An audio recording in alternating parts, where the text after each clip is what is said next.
తిరుపతి జిల్లా కోటలో వైసీపీ అధినేత జగన్మోహన్ రెడ్డి జన్మదిన వేడుకలను ఘనంగా నిర్వహించారు. ఈ కార్యక్రమానికి ముఖ్య అతిథిగా వైసీపీ సిఈసి సభ్యుడు పేర్నాటి శ్యాంప్రసాద్ రెడ్డి హాజరయ్యారు. ఈ సందర్భంగా కేక్ కట్ చేసి సంబరాలు జరుపుకున్నారు. అనంతరం ఆయన మీడియాతో మాట్లాడుతూ వైసీపీ అధినేత జగన్మోహన్ రెడ్డి పేదల గుండెల్లో నిలిచిపోతారని తెలిపారు.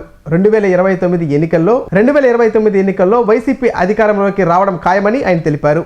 ఈ కార్యక్రమంలో వైసీపీ నాయకులు, కార్యకర్తలు, అభిమానులు భారీ ఎత్తున హాజరయ్యారు.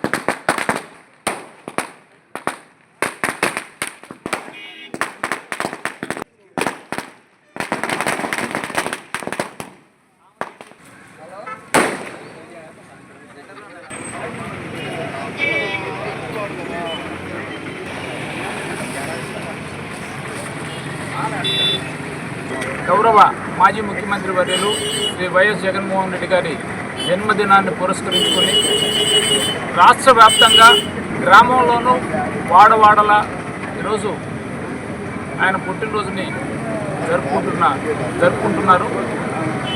అదేవిధంగా ఈ రాష్ట్రమే కాదు, ప్రపంచ దేశాల్లో కూడా పుట్టినరోజు వేడుకల్ని ఘనంగా జరుపుకుంటూ ఆ భగవంతుడు ఆ కుటుంబానికి ఆయురారోగ్యాలు, అష్టైశ్వర్యాలు ప్రసాదించాలని, అదేవిధంగా 2029 డిసెంబర్ 21వ తేదీన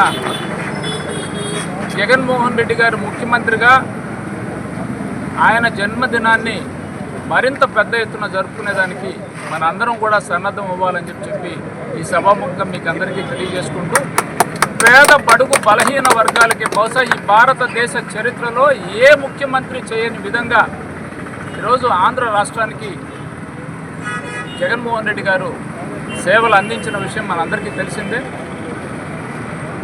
ప్రభుత్వాలు మారాయి, కానీ జగనన్న మాత్రం ప్రజల వెంటే ఉండాలని చెప్పి అనునిత్యం ప్రజల్లో ఉండాలా, ప్రజల గుండెల్లో తను చిరస్థాయిగా నిలవాలనే ఉద్దేశంతో ఈరోజు మళ్ళీ తిరిగి జనంలోకి వస్తూ జనం నాడిని పట్టుకుని రేపు రాబోయే రోజుల్లో గతంలో తన పరిపాలన కంటే మిన్నగా ఈసారి అందించాలని చెప్పి ముందుకు నడుస్తున్నటువంటి జగన్మోహన్ రెడ్డి గారికి ఆ భగవంతుని ఆశీస్సులు ఎల్లవేళ్ళ ఉండాలని చెప్పి మనస్ఫూర్తిగా కోరుకుంటూ ఈరోజు కోట క్రాస్ రోడ్స్లో వైఎస్ జగన్మోహన్ రెడ్డి గారి పుట్టినరోజు వేడుకలను ఇంత ఘనంగా జరుపుకునేందుకు సహకరించిన వైఎస్ఆర్ కాంగ్రెస్ పార్టీ కార్యకర్తలకు, నాయకులకు అందరికీ కూడా పేరు పేరున హృదయపూర్వకంగా ధన్యవాదాలు తెలియజేసుకుంటూ, అదేవిధంగా ఇక్కడికి వచ్చేసినటువంటి పత్రికా సోదరులకు అందరికీ కూడా మరొకసారి జగన్మోహన్ రెడ్డి గారి జన్మదినం పురస్కరించుకొని ఆయనకి శుభాకాంక్షలు తెలియజేసుకుంటూ